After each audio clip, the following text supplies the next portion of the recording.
Terima kasih pemirsa, Anda masih bersama Sakinah dan saya Yongki Wardana. Tentunya masih bersama narasumber kita. Beliau adalah Haji Ahmad Tamim, pengasuh Pondok Pesantren Apis Gondang Gandusari Blitar, dan beliau juga pembina GP Ansor Kabupaten Blitar. Dan pemirsa, tentunya Anda juga bisa bergabung di line telepon kita di 0354694488 atau SMS kita di 085233331077. Kembali lagi untuk Gus Tamim. Iya, gimana? Setelah kita tadi membahas masalah zikir, untuk pahala itu sendiri, Gus, apa sebenarnya yang dimaksud dengan pahala? Jadi gampangnya pahala itu adalah balasan dari Allah terhadap apa yang dilakukan oleh seseorang. Dan yang dilakukan itu tentu adalah amal kebajikan. Ya tentu kalau itu bicara Islam, ya adalah mereka catatannya harus beragama Islam. Baru akan berbuah ajrun indallah. Pahala dari Allah Subhanahu wa taala.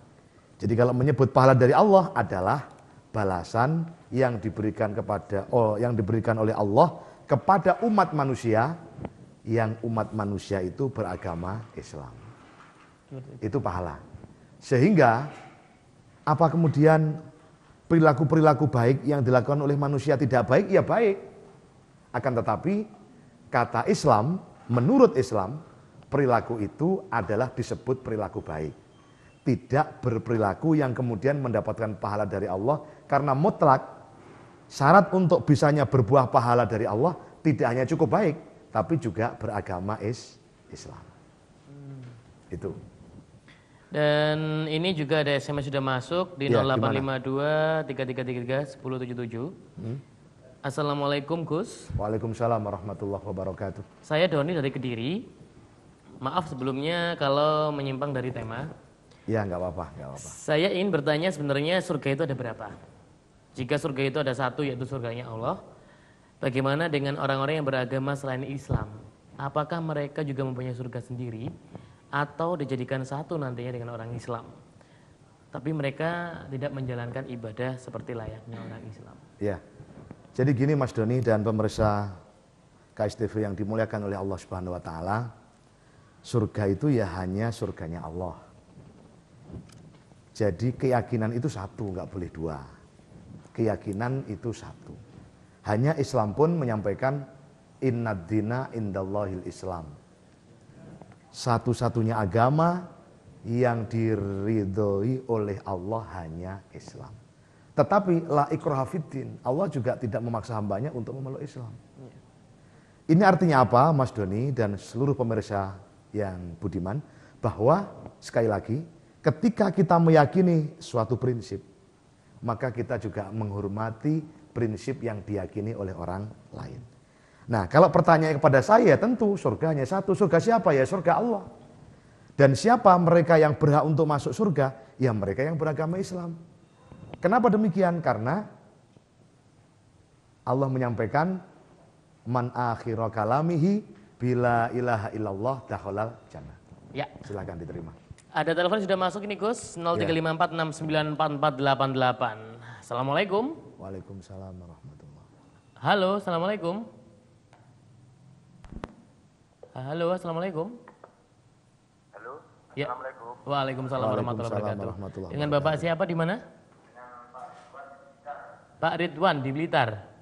Saya langsung tanya ke Pak Kiai. Ya, monggo.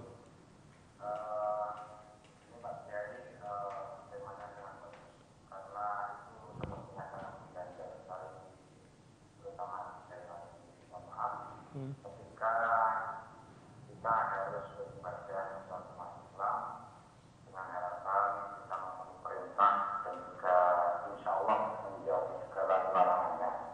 Tapi ketika melihat tema zikir, kemudian juga menahan diri sekaligus pahala, itu saya langsung ada bertanya-tanya sendiri.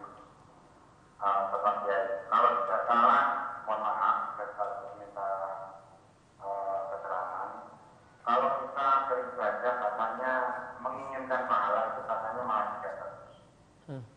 Nah sekarang pertanyaannya, apa sih sebenarnya resep agar kita beribadah itu tidak selalu menginginkan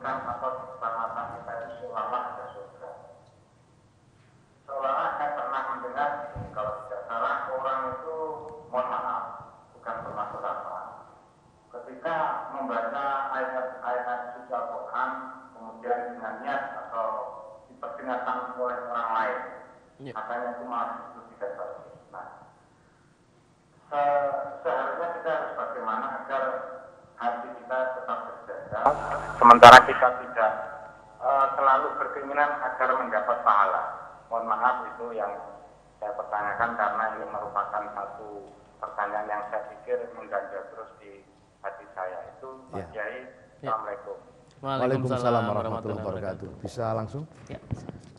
Jadi begini pemirsa yang dirahmati Allah sekalian, bahwa tegas, hampir sulit dibedakan antara kita melaksanakan ini karena apa, atau kemudian kita melaksanakan ini karena perintah Allah. Ya. Kalau kita melaksanakan ketika tiba-tiba Isya berkumandang, Allahu Akbar, ini kan. Betapa indahnya kalau kemudian pelaksanaan sholat Isya itu kita dasarkan kita diperintah Allah untuk melaksanakan. Tetapi ketika kemudian kita melaksanakan sholat Isya semisal, pada saat seperti sekarang ini, ya kita laksanakan. Dan kemudian kita lupa bahwa tidak menyertakan bahwa ini adalah perintah Allah. Ya maka tentu bahasanya apa? Untuk disebut sebagai pelaksanaan ibadah yang ikhlas, ini tentu dalam tanda tanya. Sehingga menurut kami yang namanya ibadah itu harus dipaksa. Harus dipaksa. Uang metode komunikasi aja ada 3 macam. Jadi wal takum minkum ummatun yad'una ilal khair, ya'muruna bil ma'ruf wa yanhauna 'anil munkar. Yang disampaikan oleh Allah, ajaklah semua umat manusia pertama dengan metode yang terpenting adalah senang dululah dengan kebaikan. Mencintai dulu dengan yang namanya kebaikan. Baru kalau sudah cinta dengan kebaikan, sayang dengan kebaikan, ya'muruna bil ma'ruf, mereka akan berupaya untuk melakukan kebaikan. Baru kemudian yanhauna 'anil munkar. Sehingga benar yang disampaikan oleh penanya tadi bahwa kita harus memaksakan dalam rangka upaya untuk penyempurnaan ibadah. Karena butuh yang namanya latihan.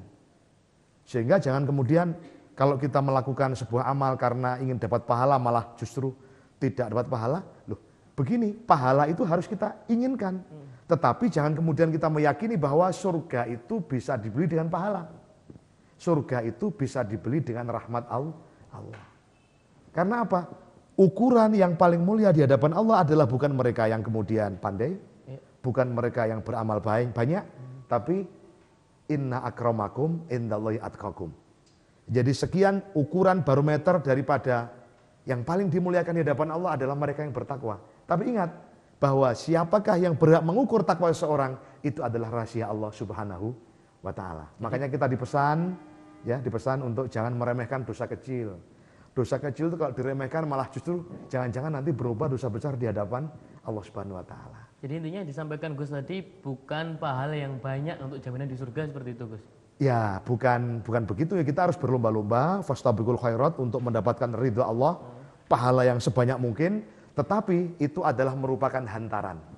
Bukan kemudian jaminan bahwa kita akan dapat surganya Allah karena kita membeli surga Allah dengan rahmat Allah, bukan dengan pahala dan apa yang kita lakukan dalam bentuk ibadah-ibadah itu. Seperti itu. Dan ini juga ada SMS yang sudah masuk di 0852 3333 1077. Assalamualaikum Gus, saya mau tanya. Waalaikumsalam. Ini dari Pak Sanaji di Lamongan. Berapakah jumlah zikir itu, Gus? Dan zikir yang benar itu sebagaimana? Mohon penjelasannya. Terima kasih. Jadi kalau berapakah jumlah zikir yang baik kita baca semisal ya innallaha yuhibbul witra. Allah itu senang dengan hitungan yang ganjil. Ya memang ada yang kemudian diriwayatkan oleh sebuah hadis bahwa ketika kita baca subhanallah 33 kali, alhamdulillah, Allahu akbar 33 kali, itu artinya juga masih dalam kerangka bahwa Allah senang dengan hitungan yang ganjil. Sehingga kesimpulan pertanyaannya dari jawaban yang kami sampaikan adalah berapa hitungan zikir yang baik? Jawabannya adalah hitungan yang berangka ganjil. Itu ajalah kira-kira. Ya, seperti itu. Dan pemirsa, sekali lagi terima kasih untuk sponsor pendukung kita untuk Cahaya Yamaha yang beralamat di Jalan Mauni nomor 15 Kediri, Busana Auto Finance, Noropuri Batik dan Busana Muslim Jalan Raden Patah nomor 2 Kediri. Dan tentunya Setelah segmen selanjutnya Anda juga masih bisa bergabung bersama kita di line telepon kita 0354 694488 dan SMS kita di 0852 3333 1077. Sakinah Kesti akan segera kembali setelah pariwara berikut ini.